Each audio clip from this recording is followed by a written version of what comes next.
The New York Times Zimbabwe Correspondent Jeffrey Moyo, who was jailed for 3 weeks, has been released. He described his detention period as horrifying after being arrested with a Media Commission employee. They were charged with contravening the Immigration Act for allegedly assisting 2 New York Times reporters to enter and report from Zimbabwe. eNCA Zimbabwe Correspondent Pinda Dube filed this report.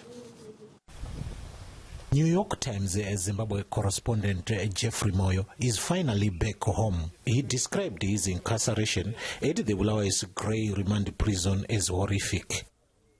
The first day I arrived at Bulawayo Prison, we were quarantined in cell 33.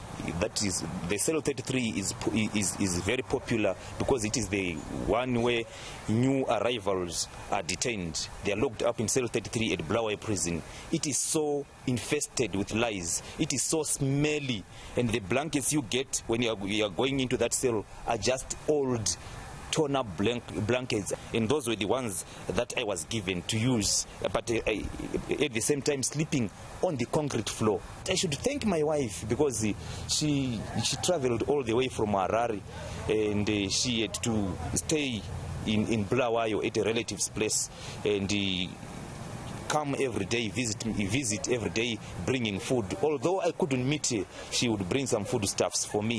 Moyo, who was released, added that he developed the ulcers while in prison.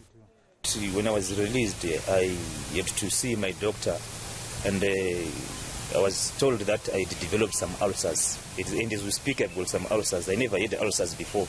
Press freedom in Zimbabwe is at stake.